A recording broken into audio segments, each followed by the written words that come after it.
మొదటిగా తండ్రి అయిన దేవునికి కృతజ్ఞతాస్తుతులు చెల్లించుకుంటూ మీ అందరికీ నా పూర్వపూర్వకమైన తెలియజేస్తూ ఉన్నానండి.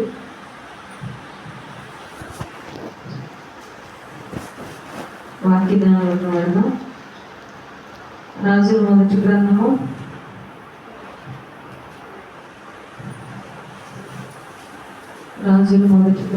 17వ అధ్యాయము 9వ వచనం. నిన్ను పోషించుటకు అచ్చట ఉన్న ఒక విధవరాలికి నేను సెలవిచ్చితిని. అందుకు అతడు లేచి సారేపతునకు పోయి పట్టణపు గవిని యొద్దకు రాగా ఒక విధవరాలు అక్కడ కట్టెలు ఏరుకుంటూ చూచి ఆమె పిలిచి త్రాగుటకై పాత్రలో కొంచెం నీళ్లు నాకు తెమ్మని వేడుకొనెను. అయితే మనం ప్రతిరోజు కష్టపడి పనిచేస్తున్నాం, ఎందుకంటే కుటుంబాన్ని పోషించుకోవడానికి పని చేయాలి. దానితో పాటుగా ఏముండాలంటే యెహోవా ఆశీర్వాదం మనకు ఉండాలి. మనం ఎంత ప్రయాసపడినా కానీ ఆయన ఆశీర్వాదం అనేది మనకు లేకపోతే ఆ ధనం అనేది మన దగ్గర ఉండదు. కాబట్టి ఇక్కడ ఏలియా ప్రవక్త గురించి మనం ఇప్పుడు మాట్లాడుకుంటున్నాం. యెజబెలు తన భర్త అహాబు ఇద్దరూ కలిసి ఏలియా గారిని చంపేయాలని 3 సంవత్సరాలు వర్షం కురవటానికి లేదని ఏలియా గారు చెప్పారని ఆయన చంపేయాలి అని చూసినప్పుడు ఏలియా గారు తన ప్రాణాన్ని రక్షించుకోవడానికి పారిపోయాడు. అయితే పారిపోయిన వ్యక్తి ఉండటానికి నివాసం ఉండిద్దా? తినటానికి తిండి ఉండిద్దా? ఉండదు. కానీ ఆయన ఎవరి బిడ్డ, ఎవరి పక్షాన అప్పటిదాకా పోరాడాడు ఏలియా గారు? దేవుని పక్షాన పోరాడిన వ్యక్తి ఏలియా గారు. దేవుని పక్షాన మనం ఉంటే మన పోషణ ఆయన చూడడా? మనం ఎలా బ్రతకాలి, ఎలా వస్త్రాలు ధరించాలి, ఎలా తినాలి, ఎప్పుడు ఎలా ఉండాలి అనేది మనం ఆయన పక్షాన ఉంటే ఖచ్చితంగా ఆయన మన కుటుంబాలని పోషించే దేవుడు. ఏలియా గారి విషయంలో కూడా అలాగే జరిగింది. ఏలియా గారు తన ప్రాణాన్ని రక్షించుకోవడానికి పారిపోయినప్పుడు తను ఎక్కడ ఉండాలో తెలియని పరిస్థితిలో ఒకసారి కాకి ద్వారా ఆహారాన్ని పంపించాడు. చదువుకున్నాం కదా మనం, తెలుసా ఆ విషయం మీకు? కాకి ఒక రొట్టెను అలాగే మంచినీళ్ళ బుడ్డిని తీసుకొని వచ్చింది. కాకులు చేస్తాయి ఆ పనులు, కానీ దేవుడు ఆజ్ఞాపిస్తే ఎవరైనా సరే చేయాల్సిందే. సృష్టి అంతా ఆయనకు భయపడుతుంది. ఈ భూమి మీద ఉన్న ప్రతి జంతువు కానీ పక్షి కానీ ఏదైనా సరే దేవునికి ఖచ్చితంగా భయపడాల్సిందే. అయితే పోషణ అనే విషయం గురించి మనం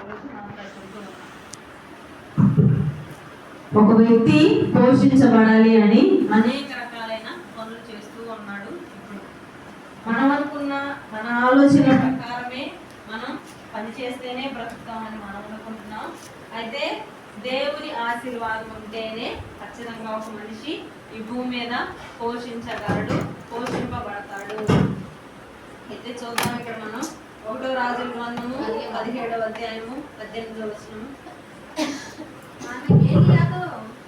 ఆమె ఏలియాతో దైవజనుడా ఏలియా గారికి యెహోవా ప్రత్యక్షమై, నువ్వు సారేపతు అనే ఊరికి వెళ్ళు, నేను అక్కడ ఒక విధవరాలికి నిన్ను పోషించమని చెప్పానని ఒక విధవరాలి దగ్గరికి ఏలియా గారిని పంపించాడు. అయితే ఆయన ఊర్లోకి ఎంటర్ కాగానే అక్కడ ఒక విధవరాలు కనిపించింది. సారేపతు అనే ఊరికి పోయి అతడు ఉండుము, నిన్ను పోషించుటకు అక్కడ ఉన్న ఒక విధవరాలికి నేను సెలవిచ్చితిని. అందుకు అతడు లేచి సారేపతునకు పోయి పట్టణపు గవిని యొద్దకు రాగా ఒక విధవరాలు అతడు కట్టెలు ఏరుకుంటూ చూచి ఆమెను పిలిచి త్రాగుటకై పాత్రలో కొంచెం నీళ్లు నాకు తీసుకురమ్మని వేడుకొని. అయితే ఏలియా గారికి చెప్పాడు కదా దేవుడు, ఏమని చెప్పాడు? సారేపత్తెన ఊరికి పో, అక్కడ ఒక విధవరాలు ఉండిద్ది, ఆమెను పోషించమని నేను చెప్పానని చెప్పినప్పుడు ఏలియా గారు పోగానే అక్కడ ఒక ముసలమ్మ పొలాలు ఏరుకుంటూ కనపడింది. ఆమెతో అంటున్నాడు ఏలియా గారు, ఒక విధవరాలు అతడు కట్టెలు ఏరుచుంటూ చూచి ఆమెను పిలిచి త్రాగుటకు పాత్రలో కొంచెం నీళ్లు నాకు తీసుకురమ్మని వేడుకొనెను. ఆమె నీళ్లు తేబోచుండగా అతడు ఆమెను పిలిచి, నాకు ఒక రొట్టె ముక్కను నీ చేతితో తీసుకుని రమ్మని చెప్పాను. అందుకు ఆమె, నీ దేవుడైన యెహోవా జీవము తోడు, తొట్టిలో పట్టెడు పిండియు బుడ్డిలో కొంచెం నూనెయు నా యొద్ద నున్నవే గాని ఒక్కటైనను లేదు. మేము చావక ముందు నేను ఇంటికి పోయి నాకును నా బిడ్డకును సిద్ధం చేసుకునేవాళ్ళని కొన్ని పుల్లలు ఏర్పడటకై వచ్చింది నేను. అయితే ఏమేం చదువుతుందంటే,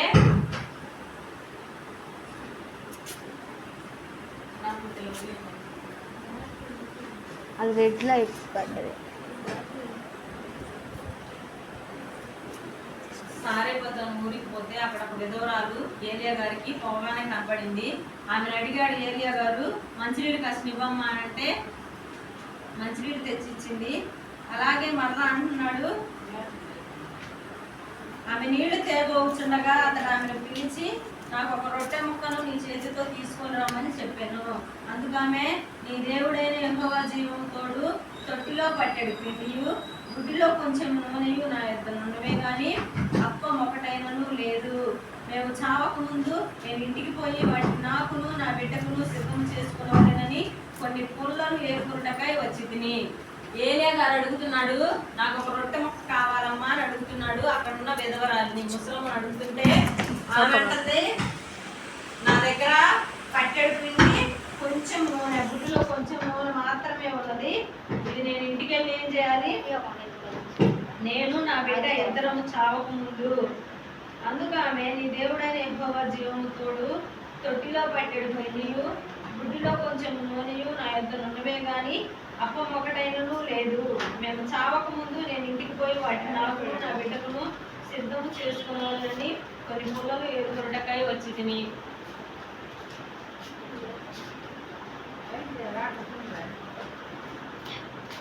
మైకులు రాకపోతే వచ్చింది మీరు అన్నాడు.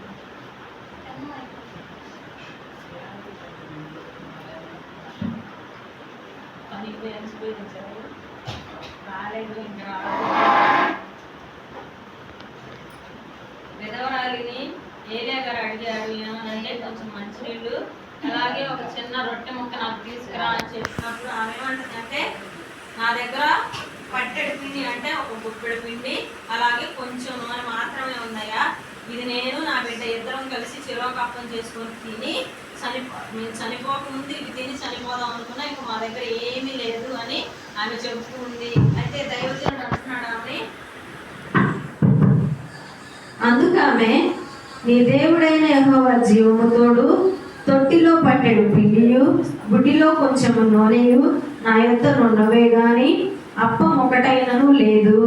మేము చావక ముందు నేను ఇంటికి పోయి వాటిని నాకును నా బిడ్డకును సిద్ధము చేసుకునేవాళ్ళని కొన్ని పుల్లలు ఏరుకొనుటకై వచ్చి తినను. ఏలియా గారికి ఏమో యెహోవా ఏమని చెప్పాడంటే, దేవుడు నువ్వు విధవరాల దగ్గరికి వెళ్ళు, ఆమె నేను పోషించింది అని చెప్పాడు.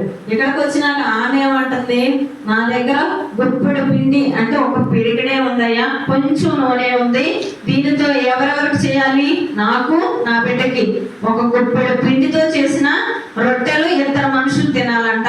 అవి తిని ఇంకా చనిపోదామని అనుకున్నాం మేము, అవి కాల్చడానికి పుల్లల కోసం నేను ఇక్కడికి వచ్చాను అని ఏలియా గారితో చెప్తుంది ఆమె. అయితే ఏలియా గారు అంటున్నాడు ఆమెతో, అప్పుడు ఏలియా 13వ వచనం 1వ రాజుల గ్రంథము 17వ అధ్యాయము 13వ వచనము. అప్పుడు ఏలియా ఆమెతో ఇట్లా, నేను భయపడవద్దు, పోయి నీవు చెప్పినట్లు చేయుము. అయితే అందులో నాకు ఒక చిన్న అప్పము మొదట చేసి నా యొద్దకు తీసుకుని రమ్ము. తరువాత నీకును నీ బిడ్డకును అప్పములు చేసుకొనుము. భూమి మీద యెహోవా వర్షం కురిపించు వరకు ఆ తొట్టిలో ఉన్న పిండి తక్కువ కాదు, బుడ్డిలో నూనె అయిపోయినదని ఇశ్రాయేలు దేవుడైన యెహోవా సెలవిచ్చి ఉన్నాడు అనెను.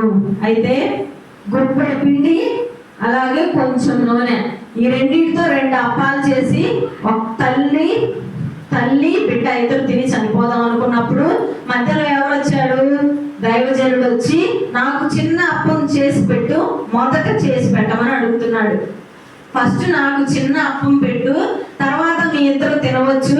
యెహోవా జీవము తోడు, ఆ తొట్టిలో ఉన్న పిండి అయిపోదు, ఆ బుట్టిలో నూనె కూడా తక్కువ కాదని దైవజనుడు చెప్పాడు.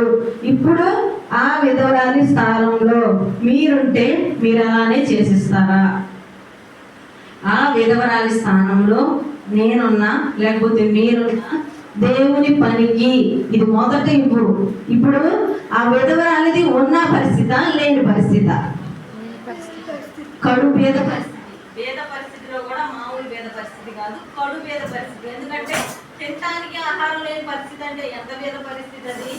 మనం కొన్నిసార్లు వస్త్రాలు లేవని, డబ్బులు లేవని రకరకాలుగా బాధపడుతూ ఉంటాం. కానీ ఈ పేద విధవరాల పరిస్థితి ఏంటంటే తినటానికి కూడా ఆహారం లేని పరిస్థితి ఆమెది. అయితే దైవజనుడు వచ్చి అడుగుతున్నాడు, ఆ ఉన్న దాంట్లోంచి మొదట నాకు కొంచెం తీసి నువ్వు ఇవ్వు అని. అయితే ఆ బిడ్డ దేవుని నమ్మింది కాబట్టి దైవజనుడు చెప్పినట్లుగా మొదట ఒక చిన్న అప్పం చేసి దైవజనుడికి ఇచ్చింది. 16వ వచనం, యెహోవా ఏలియా ద్వారా సెలవిచ్చిన ప్రకారము. 15వ వచనం చదువుతున్నాను. ఇశ్రాయేలీయుల దేవుడైన యెహోవా సెలవిచ్చి ఉన్నాడు అనెను. అంతటా ఆమె వెళ్ళి ఏలియా చెప్పిన మాటలు చొప్పున చేయగా అతడును ఆమె ఇంటి వారును అనేక దినములు భోజనం చేయించు వచ్చిరి. యెహోవా ఏలియా ద్వారా సెలవిచ్చిన ప్రకారము తొట్టిలో ఉన్న పిండి తక్కువ కాలేదు, బుడ్డిలో ఉన్న నూనె అయిపోలేదు. అయితే ఇక్కడ ఏం జరిగింది? ఆమె వేద విధవరాలు ఏం చేసింది? సారేపతు విధవరాలు ఉన్న కొంచెంలో గుప్పెళ్ళలో కూడా కొంచెం తీసి దైవజనుడికి ఇచ్చింది, అనగా దేవుని పనికి ఇచ్చింది. ఈనాడు చాలా పరిస్థితుల్లో మనం చెప్పే మాట ఏంటంటే కొంచెమే, ఇది లేదని నేను ఇవ్వడానికి ముందుకు రాలేకపోతున్నాను, నా దగ్గర అస్సలు లేవు, అందుకని నేను ఇవ్వలేకపోతున్నానని అనేక రకాల కారణాలు చెప్తున్నాం. మనం ఈనాడు ఆలోచించుకోవాల్సిన విషయం ఏంటంటే సారేపతు విధవరాలి కంటే దీనమైన పరిస్థితిలో మనం ఏమన్నా ఉన్నామా? లేవు కదా. ఒక గొప్పెడు పిండిలోంచి ఆమె ఇచ్చినప్పుడు మనకున్న పరిస్థితుల్లోంచి ఎన్ని ఇవ్వచ్చు మనం దేవునికి? అది ధనమే కావచ్చు, లేకపోతే ఇంట్లో ఉన్న వస్తువులే కావచ్చు, లేకపోతే నీ సమయమే కావచ్చు. సమయం కూడా దేవునికి చాలా ముఖ్యం. ఎందుకంటే ఈ భూమి మీద సమయం నీకు దేవుడు ఇవ్వకపోతే నువ్వు ఏమీ చేయలేవు. ఈనాడు దేవుడు సమయం ఇచ్చాడు, కష్టపడి పని చేసుకుంటున్నావు, డబ్బులు సంపాదించుకుంటున్నావు. కానీ దేవుడు ఆ సమయాన్ని నీకు ఇవ్వకపోతే భూమి మీద నువ్వేం చేయగలవు? ఎంతో మంది నీకంటే వారు భూమిలో పట్టుకొని ఉన్నారు, నిద్రిస్తున్నారు. కానీ నిన్ను సజీవంగా దేవుడు ఉంచాడు అంటే నీ ద్వారా ఎవరో ఒకరికి నువ్వు ఉపయోగపడాలి, నీ ద్వారా క్రీస్తు స్వార్థను నువ్వు ప్రకటించాలి. కాబట్టి సారేపతు విధవరాలు చేసినట్లుగా మిక్కిలి కొంచెంలో ఉన్న దాంట్లోనే దేవుని పనికి మనం ఇచ్చేవారిగా ఉండాలి. మొదటి విషయం అందరూ ఇది చూడండి.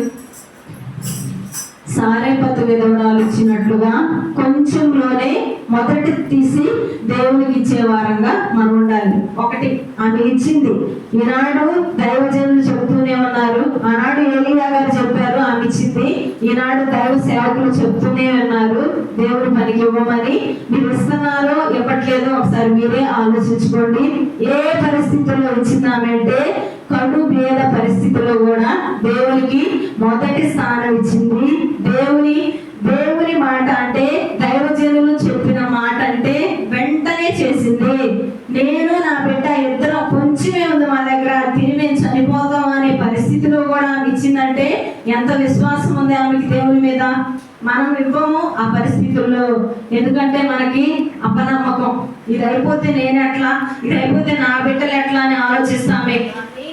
నన్ను పోషించే దేవుడు ఉన్నాడు అని మనం ఆలోచించం. కానీ ఈ సారేపతు విధవరాలు ఆలోచించింది కాబట్టి మనం ఏం చేసిందంటే తనకున్న కొంచెంలోనే తీసుకొచ్చి దేవునికి ఇచ్చింది. ఇచ్చిన తర్వాత ఒకసారి చూద్దాం మనం 16వ వచనం. యెహోవా ఏలియా ద్వారా సెలవిచ్చిన ప్రకారము తొట్టిలో ఉన్న పిండి తక్కువ కాలేదు, బుడ్డిలో ఉన్న నూనె అయిపోలేదు. ఎన్ని రోజులు అయిపోలేదు? వర్షం ఎన్ని సంవత్సరాలు పడలేదు భూమి మీద? 3.5 సంవత్సరాలు వర్షం పడడానికి వీల్లేదని ఏలియా గారు ప్రార్థన చేస్తే 3.5 సంవత్సరాలు వర్షం పడలేదు. మరలా ఏలియా గారే వర్షం కురిపించమని ప్రార్థన చేస్తే అప్పుడు వర్షం వచ్చింది. ఈ విధవరాలు, సారేపత విధవరాలు, ఆమెకున్న బిడ్డ, ఏలియా గారు, ముగ్గురు వ్యక్తులు కూడా ఆ గొప్పెడు పిండి అలాగే కొంచెం నూనెతో 3.5 సంవత్సరాలు బ్రతికారు. ఇది ఎవరి కార్యము? దేవుని కార్యము. ఒక వ్యక్తిని దేవుడు ఆశీర్వదిస్తే, ఒక వ్యక్తిని దేవుడు పోషించాలి అనుకుంటే ఎలాగైనా పోషిస్తాడు. ఆనాడు ఇశ్రాయేలీయులు పోషించలేదు అరణ్యంలో. వాళ్ళు ఎలా బ్రతికారు? 40 సంవత్సరాలు అరణ్యంలో తిరిగారు. వాళ్ళు ఎక్కడ కొండ పెట్టి వండుకోలేదు. వాళ్ళు ప్రయాణం చేస్తూనే ఉన్నారు. అయినా కానీ వాళ్ళందరినీ పోషించింది ఈ దేవుడు. అలాగే తన సేవకుడైన ఏలియా గారి విషయంలో కూడా ఏలియా గారు పారిపోయినప్పుడు, ఆయన పోషించడానికి ఆయనకి నివాసం లేనప్పుడు ఒక విధవరాలను ఎన్నుకొని ఆ విధవరాల ద్వారా పోషణ సిద్ధం చేసిన దేవుడు ఆయన. ఆ విధవరాలు ఉండా స్త్రీ కాదు, ఐశ్వర్యవంతురాలు కాదు, చాలా పేద విధవరాలు. ఆమెకి ఇచ్చే గుణం ఉంది కాబట్టి దేవుడు ఆమెనే ఎన్నుకున్నాడు. మొదట కొట్టుడ పిండిలోంచి తీసి ఇవ్వు అనగానే ఇచ్చింది. తరువాత 3.5 సంవత్సరాలు 3 వ్యక్తులు తింటున్నా గానీ ఆ పిండి తరగలేదు, ఆ నూనె అయిపోలేదు. ఆమె మొదటగా నమ్మింది, ఇచ్చింది ఒకటి, రెండోది పొందుకుంది.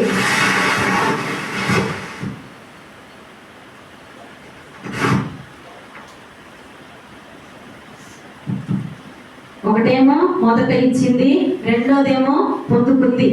ఆశీర్వాదాన్ని పొందుకుందా లేదా? ఎటువంటి ఆశీర్వాదం? పోషింపబడే ఆశీర్వాదం. ఈనాడు పోషించాలి కుటుంబాన్ని. ఎన్ని తంటాలు పడుతున్నాం మనం ఈ కుటుంబ పోషణ నిమిత్తం. అటువంటిది ఉచితంగా 3.5 సంవత్సరాలు పోషింపబడింది అంటే అది దేవుని కార్యము. తనతో పాటు తను, తన బిడ్డ ఏలియా గారు, 3 వ్యక్తులు పోషింపబడ్డారు ఒక్క దైవజనుడు మాట తను వినడం వలన.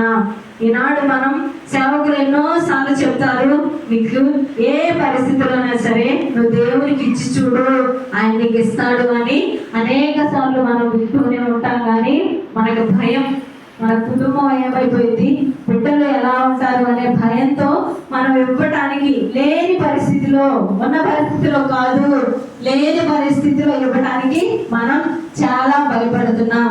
సారేపతు విధవరాలు పొందుకుంది, మనం పొందుకోలేదు. కారణం ఏంటంటే ఆమె విశ్వాసంతో ముందు ఇచ్చింది, ఆ తర్వాత పొందుకుంది. అలాగే తను 3.5 సంవత్సరాలు ఏలియా గారిని పోషించిన తర్వాత తన బిడ్డకి అనారోగ్యం వచ్చినప్పుడు ఆ బిడ్డ చావునై ఉండగా దైవజనుడు ప్రార్థన చేస్తే ఆ బిడ్డ బ్రతికింది. ఒకసారి చూద్దాం మనం 20వ వచనం. మొదటి రాజుల గ్రంథము 17వ అధ్యాయము 20వ వచనము. యెహోవా నా దేవా, నన్ను చేర్చుకొనిన ఈ విధవరాలి కుమారుని చంపునంతగా ఆమె మీదకి కీడు రాజేసిదివా అని యెహోవాకు మొరపెట్టి ఆ చిన్నవారి మీద ముమ్మారు తాను పారచాచుకొని, యెహోవా నా దేవా, నా మొర ఆలకించి ఈ చిన్నవానికి ప్రాణం మరలా రానివ్వమని యెహోవాకు ప్రార్థింపగా యెహోవా ఏలియా చేసిన ప్రార్థన ఆలకించి ఆ చిన్నవానికి ప్రాణము మరలా రానిచ్చినప్పుడు వాడు బ్రతికెను. ఏలియా చిన్నవాడిని తీసుకొని గదిలో నుండి దిగి ఎంట ప్రవేశించి వాడి తల్లికి అప్పగించి, ఇదిగో నీ కుమారుడు, వాడు బ్రతికి ఉన్నాడని చెప్పగా ఆ స్త్రీ ఏలియాతో, నీవు దైవజనుడు ఉన్నావనియు నీవు పలుకుచున్న యెహోవా మాట నిజమనియు ఇందుచేత నేను ఎరుగుదును. అయితే కొంచెం పిండిలోంచి తను తన బిడ్డ తినవలసిన దాంట్లోంచి తీసి దైవజనుడికి ఇచ్చింది ఒకటి. రెండోది 3.5 సంవత్సరాలు తను, తన బిడ్డ ఏలియా గారు 3.5 సంవత్సరాలు కూడా పోషింపబడ్డారు. ఆమె దైవజనుడికి ఇవ్వకుండా ఆ కొంచెం పిండి నేను నా బిడ్డ తిందాం అనుకుంటే ఆ ఒక్కరోజు తినేవాళ్ళు, మిగతా జీవితం ఏమైపోయేదో. కానీ దైవజనుడు మాట విని ఉన్న కొంచెంలో గుప్పెడు పిండిలోంచి తీసిచ్చింది. 3.5 సంవత్సరాలు పోషింపబడింది, 2 అయిపోయింది. ఇప్పుడు 3వ విషయం ఏంటంటే, ఏలియా గారు తన ఇంట్లో ఉండి పోషింపబడుచున్నప్పుడే ఆ విధవరాలి కుమారుడికి వ్యాధి వచ్చింది. ఎంత వ్యాధి అంటే ఆ బిడ్డ చనిపోయేంత వ్యాధి వచ్చింది. ఆ వ్యాధి వచ్చినప్పుడు ఆ దైవజనుడు ప్రార్థన చేస్తున్నాడు. ఏమనంటే 20వ వచనం, యెహోవా నా దేవా నన్ను చేర్చుకునినా ఈ విధవరాలి కుమారుని చంపునట్టుగా ఆమె మీదకి కీడు రాజేసిదివా. ఇప్పుడు దైవజనుడు ప్రార్థన చేస్తున్నాడు ఆమె కుటుంబం గురించి. ఎందుకు దైవజనుడు ప్రార్థన చేయవలసింది ప్రత్యేకంగా అంటే, ఇప్పుడు దైవజనుడు చెప్పిన మాట ఈమె విన్నది కాబట్టి ఆమె తరపున ఇప్పుడు దైవజనుడు ప్రార్థన చేయాల్సి వచ్చింది. అర్థమైందని చెప్పేది, నేను చెప్పిన మాట నువ్వు వింటే నీకోసం నేను ప్రార్థన చేస్తాను, ఇక్కడ నేను విజ్ఞాపన చేస్తాను నీకోసం. నీకు కష్టం వచ్చినప్పుడు ఒకవేళ నువ్వు నేను చెప్పిన మాట వినకుండా, నేను చెప్పిన ప్రకారం చేయకుండా ఉన్నట్లయితే నీ ప్రార్థన నీది, నా ప్రార్థన నాది. కానీ దైవజనుడు ఈమె కోసం ప్రార్థన చేశాడు. ఎందుకంటే దైవజనుడు చెప్పినట్లుగా ఆమె చేసింది. ఆమె చెప్పిన దైవజనుడు చెప్పినట్టు చేయడం ద్వారా చనిపోయిన తన కుమారుని కూడా ఆమె పొందుకోగలిగింది.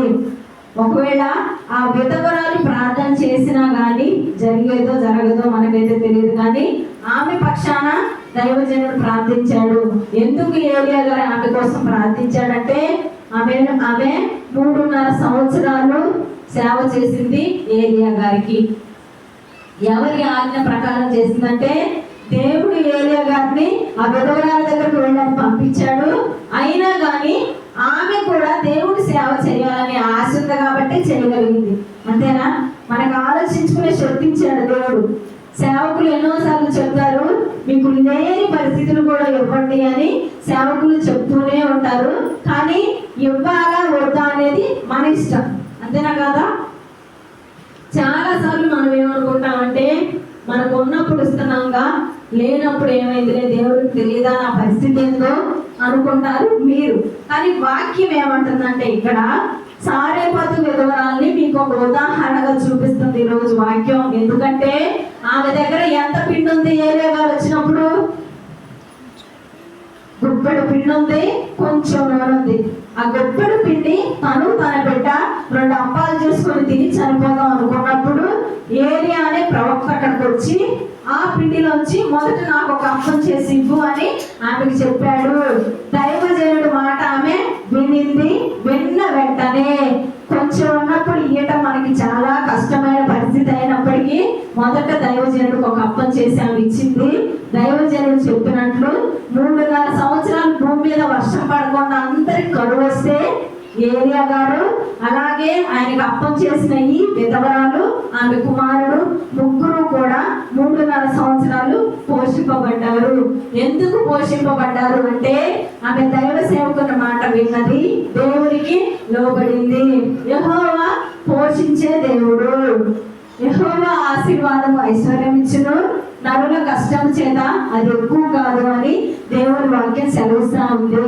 మనం ఈనాడు పోషించబడటం కోసం, కుటుంబం పోషించబడటం కోసం అనేక రకాలైన పనులు చేస్తున్నాం. కానీ దేవుని ఆశీర్వాదం లేకపోతే నీ కుటుంబం, నీ ప్రయాస అంతా వ్యర్థమైపోతుంది. కాబట్టి ఒకసారి చూద్దాం, సామెతల గ్రంథము 10వ అధ్యాయము 22వ వచనము.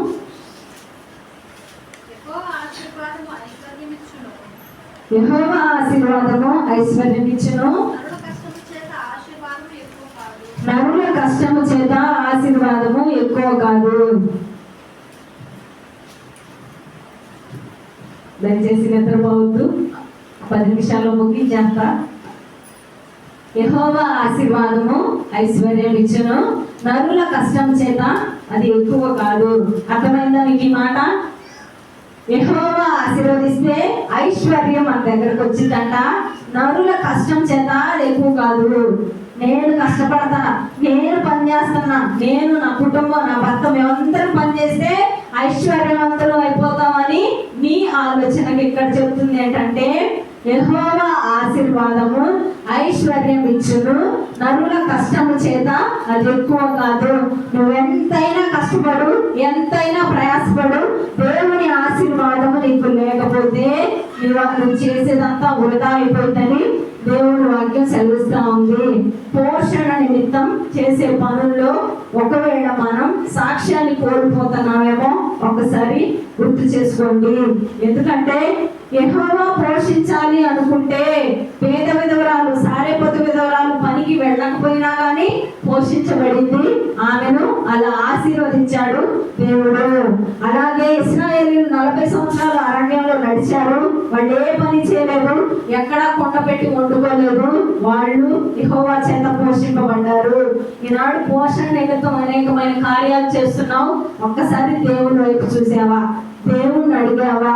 నేనే సంపాదించాలి, నేనే కష్టపడాలి, నా భర్త పనికి వెళ్ళాలి, నేను పనికి వెళ్ళాలి, మా కుటుంబం పోషించబడింది అనే ఆలోచనలో దేవునికి ఇవ్వాల్సిన దాన్ని చాలా మంది మర్చిపోయారు. ఈ రోజున పని చేసుకుంటున్నాం, సంపాదించుకుంటున్నాం, మన మన ఆలోచనలు మనవే, కానీ అన్ని ఉన్నప్పుడు దేవుడు పనిగా ఇవ్వటం కాదు. సారేపతు విధవరాలు లాగా వేద విధవరాలు వేరు, సారేపతు విధవరాలు వేరు, ఇద్దరు ఉన్నారు ఇక్కడ. మన చాలా సార్లు మన పరిస్థితి ఏంటంటే ఈ సారేపతు విధవరాలు కంటే కడుపేద పరిస్థితి ఎవరికీ లేదు. ఆకేం లేదు, అసలు తినడానికి తిండే లేదు. ముందు కొంచెం పిండి అది ఇద్దరు అప్పం చేసుకొని ఇద్దరు తిని చనిపోదాం అనుకున్న పరిస్థితిలో దైవజనుడు వచ్చాడు. ఆయన అడిగాడు ఏమని, మొదట నాకు ఒక చిన్న అప్పం చేసి ఇవ్వు. లేనప్పుడు మనం దేవుడి పనికైనా ఇవ్వం, దేవుడి సేవకైనా ఇవ్వం, అడుక్కునే వాళ్ళు వచ్చినా ఇవ్వం. ఉన్న దాంట్లో తీసి పెట్టమనే దీని అర్థం. నీకు ఎంతైనా ఉండని, దాంట్లో కూడా కొంచెం నీ చెయ్యి ఖచ్చితంగా ఉండాలి. ఉన్నది ఊరకనే పోయిందా?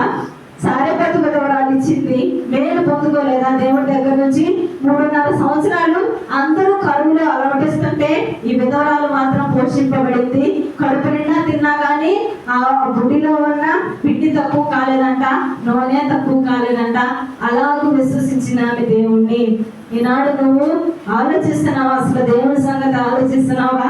నీ కష్టం నీదే, నీ పని నీదే, నీ డబ్బు నీదే, దాంట్లోంచి తీయి, దాంట్లోంచి ఇవ్వు అని దేవుడు చెప్పినప్పుడు ఆ మాటను లక్ష్య పెడుతున్నావా లేదా? ఇచ్చే పరిస్థితి ఏదైనా కావచ్చు. దేవుడి సన్నిధిలో ఇవ్వచ్చు, దశమ భాగాలు ఇవ్వచ్చు, పేదవారికి ఇవ్వచ్చు. ఇవ్వాలి అనే ఆలోచన నీకుంటే ఎలాగైనా ఇవ్వచ్చు. దశమ భాగం అనే మాటనే మర్చిపోయారు చాలా మంది. సేవకుడు ఎన్నోసార్లు హెచ్చరించాడు, ఇది చేస్తే మంచిది, ఇది చేస్తే మేలు, మీరు ఎందుకు దాన్ని చేయలేకపోతున్నారు? దశమ భాగం అంటే ఏంటి తెలుసా? దశమ భాగం అంటే ఈరోజు నువ్వు 100 రూపాయలు సంపాదిస్తే అందులో 10 రూపాయలు దేవుడికి తీయాలి. ఖచ్చితమైన కొలత అది. దశమ భాగం అంటే నీ సంపాదనలో దశమ భాగం. నువ్వు 10,000 సంపాదిస్తే 1,000 రూపాయలు దేవుడికి తీయాలి పక్కన. నీకు నిజంగా దేవుడి పట్ల భయము, భక్తి, ఇది నేను దేవుడికి ఇస్తే ఆయన నాకు మరలా అనేకంగా ఇస్తాడు, విధవరాల్ని పోషించిన దేవుడు నన్ను పోషించలేడా, అనేక మందిని పోషించిన దేవుడు నన్ను పోషించలేడా అనే ఆలోచన నీకు కలిగితే ఖచ్చితంగా దశమ భాగం తీయడానికి నువ్వు ఇష్టపడతావు. అది వాక్యాన్ని బోధించే నేనైనా తీయాలి, వినే మీరైనా తీయాలి. ఎవరైనా సరే పని చేస్తున్నప్పుడు, లేకపోతే ఉద్యోగాలు చేస్తున్నారు, జీతాలు రావా, జీతాల్లోంచి దశమ భాగం ఖచ్చితంగా 110 రూపాయలు దశమ భాగం అనేది. ఇవి సేవకులు వాడుకోవడానికో లేకపోతే ఏదో చేయడానికి కాదు. ఇది చేస్తే మీకు మేలు కాబట్టే వాక్యం ద్వారా ఎన్నోసార్లు చెప్పడం జరిగింది. మరలా ఈరోజు సారేపతు విధవరాలి లాగా ఉన్న కొంచెంలో ఇవ్వటానికి ఇష్టపడాలి. మనం ఉన్నప్పుడే కొంచెం ఎక్కువ ఉంటేనే ఇస్తాం, లేకపోతే ఈసారికి నా వల్ల కాదు, మా దగ్గర లేదు, నేను ఇవ్వలేను అని అనేక రకాలైన కారణాలు చెప్తూ ఉంటాం. అది దేవుని దృష్టిలో ఇష్టమైనది కాదు. మీ దగ్గర 10 రూపాయలు ఉంటే రూపాయి అయినా సరే నేను దేవుని పనిలో పెట్టాలి అనే ఆలోచన మీకు రావాలి. ఇచ్చినది ఏదైనా సరే ఊరకనే పోదు, ఖచ్చితంగా దానికి ప్రతిఫలాన్ని మీరు అనుభవిస్తారు. ఇంకో వ్యక్తి చూద్దాం. మార్కు సువార్త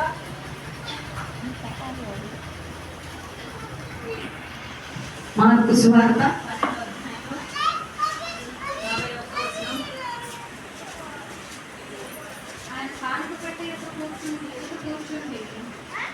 12వ మార్కు సువార్త 12వ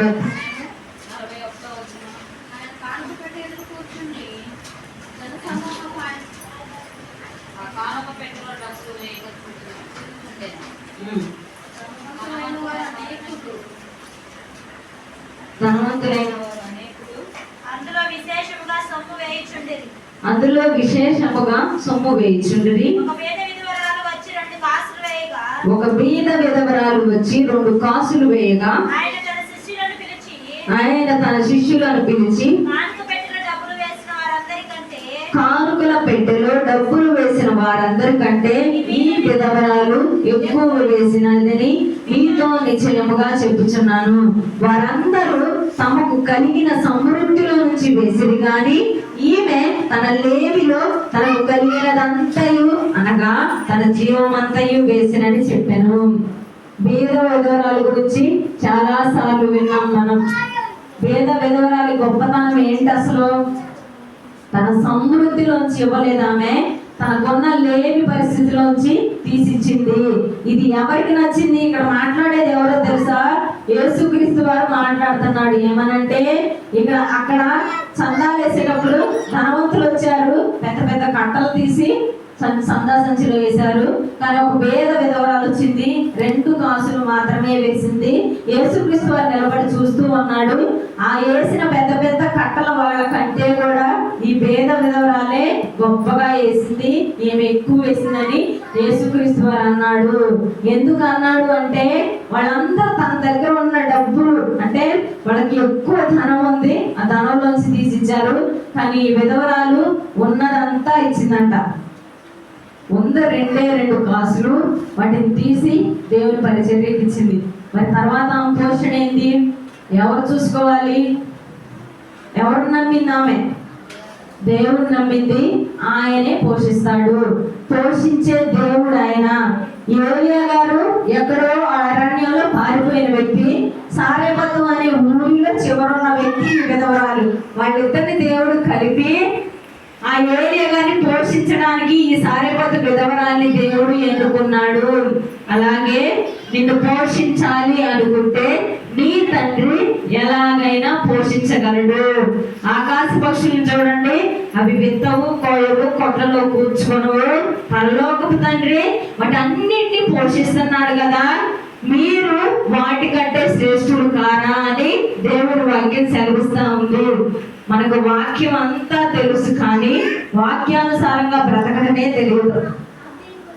సారెపతు విధవరాలు గుప్పెడు పిండిలోంచి తీసిచ్చినట్లుగా నీ దగ్గర ఉన్న కొంచెం నుంచి తీసిస్తే నువ్వు కూడా సారెపతు విధవరాలు 3.5 సంవత్సరాలు ఎలాగైతే పోషింపబడిందో, ఎవరి మీద ఆధారపడకుండా ఒక దేవుడు మాత్రమే కార్యం చేసేటట్లుగా ఎలాగైతే పోషించబడిందో నువ్వు కూడా పోషించబడాలి ఈ ధరణిలో అనుకుంటే, నా సొంత కష్టం నేనే పని చేయాలి, నా కుటుంబం పని చేయాలి, నా భర్త పని చేస్తేనే నా కుటుంబం పోషించబడింది అని నీ ఆలోచనలు తీసి పక్కన పెడితే, దేవుని మీద ఆధారపడితే ఆయనే చూసుకుంటాడు నిన్ను ఎలా పోషించాలో.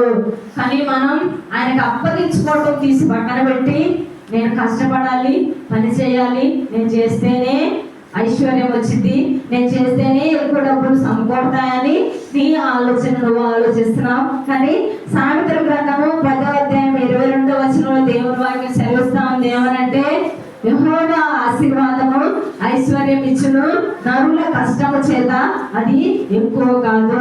ఒకవేళ నువ్వు కష్టపడి దాన్ని ఎక్కువ చేసుకోవాలని ఆరాటపడుతున్నావేమో, అలా కాదు. కానీ సారెపతు విధవరాలు ఎలాగైతే లోబడిందో దైవజనుడు మాటకి, నువ్వు మొదటగా కొంచెం నుంచి తీసి నాకు ఇవ్వు, 3.5 సంవత్సరాలు ఆ తొట్టిలో పిండి అయిపోదు, ఆ బుడ్డిలో నూనె అయిపోదు అని దైవజనుడు చెప్పినట్లు ఎలాగైతే లోబడి చేసిందో అటువంటి క్రియ చేసేవారుగా మీరు కూడా ఉన్నప్పుడు మీరు కూడా ఆ విధవరాలు పొందుకున్న మేలులు, ఆ విధవరాలు ఎలాగైతే తను తన బిడ్డ ఏలియా గారు 3 వ్యక్తులు పోషించబడ్డారు 3.5 సంవత్సరాలు, అంటే అది కేవలం దేవుని కృప మాత్రమే. కాబట్టి మొదటిగా మీరు ఇవ్వటం నేర్చుకోండి. ఎప్పుడు ఇవ్వాలి? కడు మీద పరిస్థితిలో కూడా దేవుడికి ఇవ్వాలి. ఇవ్వమని దేవుడు వాక్యమే సెలవిస్తుంది. నన్ను ఇచ్చి శోధించండి మీరు, తర్వాత నేను చూసుకుంటానని దేవుని వాక్యం సెలవిస్తామంటే నా దగ్గర ఇప్పుడు లేదు కాబట్టి నేను ఇవ్వను, ఈసారి నుంచి ఇస్తాననే ఆలోచన చాలా సార్లు చేసి ఉంటాం మనం. కానీ అది వాక్యానుసారం కాదు. ఎందుకంటే నువ్వు దేవుని మీద ఆధారపడ్డప్పుడు ఖచ్చితంగా ఆయనకి ఇచ్చే విషయంలో వెనకడుగు వేయవు. సారెపదు విధవరాలు ఇచ్చింది, అలాగే ఆశీర్వాదాన్ని పొందుకుంది 3.5 సంవత్సరాలు. ఎలా బ్రతకాలి, నేను నా బిడ్డకి ఎలా పెట్టాలి, ఈ రోజు మీ ఎదురు తిని ఈ కొంచెం తిని చచ్చిపోదాం అనుకున్న ఆమెకు 3.5 సంవత్సరాలు బ్రతికే అవకాశాన్ని దేవుడు ఇచ్చినప్పుడు నిన్ను నీ కుటుంబాన్ని దేవుడు పోషించలేడా? నువ్వు ఆయన మీద ఆధారపడినప్పుడు ఖచ్చితంగా నిన్ను ఆయన పోషించే దేవుడు. అలాగే పేద విధవరాల గురించి మనం మాట్లాడుకుంటున్నాం. ఇప్పుడు మనుషులందరూ చూసేటప్పుడు కారు వేయటం కాదు, నువ్వు ఎంత ఇచ్చావో మనుషులు చూసి నీకు తీర్పు తీరుస్తారు. కానీ దేవుడు మెచ్చింది ఒక్క విధవరాలు మాత్రమే. కట్టలు డబ్బులు వేసిన వాళ్ళని ఆయన మెచ్చలేదు. ఎందుకంటే వాళ్ళకు ఉంది కాబట్టి వాళ్ళు ఎంత ఇస్తారు. కానీ లేని పరిస్థితిలో తనకు ఉన్నదంతా ఇచ్చిందంట విధవరాలు.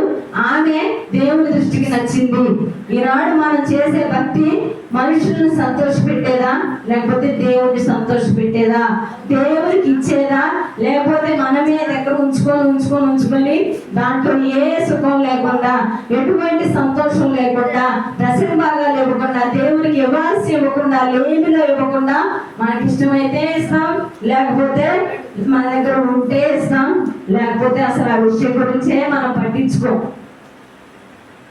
దేవుని వాక్యం సూటిగా మీతో మాట్లాడుతుంది. సారేపతు విధవరాలు చేసినట్లు నువ్వు చెయ్యి, అలాగే సారేపతు విధవరాలు పొందుకున్న ఆశీర్వాదాన్ని కూడా నువ్వు పొందుకుంటావు. అదొక్కటే కాదు, పోషించబడటం ఒక్కటే కాదు, తన బిడ్డ చనిపోతే తన గురించి దైవజనుడు ప్రార్థన చేసి, అయ్యా ఈమె నేను చెప్పినట్లు చేసింది, 3.5 సంవత్సరాలు నన్ను పోషించింది కాబట్టి ఈ మీదకి ఈ కీడు రానివద్దు, తన బిడ్డను మరలా బ్రతికించని దైవజనుడు ఆమె కోసం ప్రార్థన చేశాడు. ఎందుకు ప్రార్థన చేశాడంటే ఆమె దైవజనుడు మాటకు లోబడింది. దైవజనుడు ఆమె పక్షాన ప్రార్థన చేసి మరి తన బిడ్డను బ్రతికించాడు. ఈనాడు నీ బాధలు నువ్వే పడుతున్నావు, నీకు వచ్చే సమస్యలు నువ్వే పడుతున్నావు, కానీ దైవ సేవకుడికి చెప్పి వాళ్ళ ద్వారా ప్రార్థన చేయించుకొని, లేకపోతే ఎలాగోలా నా కోసం ప్రార్థన చేసేటట్లు నువ్వు అడగాలంటే మొదటిగా నీకు అర్హత ఉండాలి. అడగాలంటే ఏం అర్హత ఉండాలి? నేను నా దైవ సేవకుడు చెప్పినట్లు చేస్తే ఆయన దగ్గరికి వెళ్ళి ఏమైనా అడగొచ్చు. నువ్వు చెప్పింది నేను చేశా కాబట్టి నాకెందుకు ఇలా జరుగుతుంది, నాకెందుకు ఇలా సంభవిస్తుందని అడిగే అవకాశం నీకు ఉంటది. కానీ నువ్వు నీ ఇష్టానుసారంగా ఎన్ని మార్లు చెప్పినా నీ ఇష్టానుసారంగానే చేస్తే నువ్వు దైవ సేవకుడిని అడగడానికి అవకాశం కూడా లేదు. ఎందుకంటే బిడ్డలు మాట లేదు, ఏదో ఒక దోలు చేసుకొని ఎక్కడో గాయం చేసుకున్నారంటే మనం అనే మాట ఏంటి? నువ్వు చెప్తే వినవుగా, నీ చావు నువ్వే చావు, లేకపోతే నీ బాధ ఏందో నువ్వే అనుభవించు, మాట వింటే ఇవన్నీ నీకు ఉండవుగా అని ఎన్నోసార్లు తల్లి బిడ్డని గద్దించింది. ఈనాడు నీ భక్తిలో కూడా మాట వింటే నీ తల్లిదండ్రులు కూడా నీ కోసం దేవుడికి విజ్ఞాపన చేసే అవకాశం. మాట వినకపోతే, లేకపోతే నీ ఇష్టానుసారంగా నువ్వు చేస్తే నీ బాధలు నువ్వే అనుభవించాలి. మొదటిగా ఈ రోజు నువ్వు నేర్చుకోవాల్సింది ఏంటంటే, ఉన్న పరిస్థితులు ఇవ్వటం కాదు, దేవునికి నీ దగ్గర ఎంత ఉంటే అందులోంచి ఎంత ఇవ్వాలి. ఇస్తేనే ఆయన సంతోషిస్తాడు. అలాగే నువ్వు నీ కుటుంబం పోషించబడటానికి కానీ ఆశీర్వదించబడటానికి కానీ ఆయనే ముందు నిన్ను నడిపిస్తాడు. లేకపోతే నేనే కష్టం చేసుకుంటా, నేను నా భర్త పోషిస్తున్నాను, మేము పనిచేస్తేనే మా కుటుంబం ఐశ్వర్యవంతులు అవుతాం, మేము ప్రయాసపడుతూనే ఉంటామని మీ ఆలోచనలు మీరు చేసి, మీ పనులు మీరు చేసి దేవునికి అవకాశం ఇవ్వలేకపోతే ఇక మీ కష్టం మీరే అనుభవించండి, ఆయన అడిగే అవకాశం మీకు లేదు. దశమ భాగాల విషయంలో కూడా గుర్తుపెట్టుకోండి, ఖచ్చితంగా ఆయనకి ఇచ్చి శోధించమని దేవుని వాక్యం సెలవుస్తూ ఉంటే ఇప్పటిదాకా నిర్లక్ష్యం చేస్తూనే వచ్చాం. ఎన్నో సార్లు దైవ సేవకుడు చెప్తూనే ఉన్నాడు, ఏమనంటే దశమ భాగాలు ఖచ్చితంగా దేవునికి ఇవ్వాలి, అది ఆయన సంతోషించే విషయం. పేద విధవరాలను చూసి ఎందుకు సంతోషించాడు యేసుక్రీస్తు వారు? ఆమె లేమిలోంచి తీసి ఇచ్చింది, డబ్బుల కోసం కాదది. ఏంటంటే ఇప్పుడు నీ దగ్గర కొంత డబ్బు వచ్చింది, నువ్వు దాన్ని చూసి సంతోషిస్తావు. నువ్వేమనుకోవాలి అప్పుడు? ఇది దేవుడు నాకు ఇస్తేనే వచ్చింది కాబట్టి దీంట్లోంచి నేను మొదట దేవునికి ఇవ్వాలి అనే ఆలోచన నీకు రావడం కోసం ఈ దశమ భాగాల్ని దేవుడు పెట్టాడు. నీకు దేవుని పట్ల భయం ఉంటే, దేవుని పట్ల ప్రేమ ఉంటే ఖచ్చితంగా నువ్వు ఆయనకి స్థానం ఇస్తావు కదా. నీకు ఆయన పట్ల భయం ఉంటే, దేవుని పట్ల భయం గాని ప్రేమ గాని ఉంటే ఖచ్చితంగా ఆయనకి ఇవ్వాల్సిన దాన్ని తీసి పక్కన పెడతావు. ఏముందిలే అక్కడ ఇచ్చేదే ఉందిలే, ఇది కాకపోతే మళ్ళీ ఇది ఇస్తే నాకు తక్కువైతే అనే ఆలోచన నువ్వు చేసినట్లయితే ఒక్కసారి ఇచ్చి చూడండి, తరువాత దేవుణ్ణి మీరే అడగండి. దయచేసి ప్రార్థన చేసుకుందాం.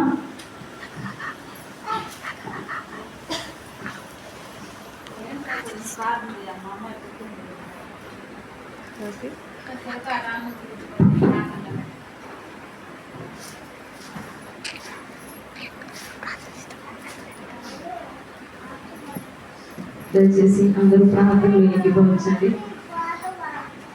చివరి ప్రార్థన. ఇప్పటివరకు విన్న వాక్యం ప్రకారం బీద విధవరాల్లాగా లేని పరిస్థితిలో, కడు బీద పరిస్థితుల్లో, తినడానికి కూడా లేని పరిస్థితిలో నేను ఆయనకి ఇస్తే ఖచ్చితంగా ఆయన నా కుటుంబాన్ని పోషించే దేవుడు. నేను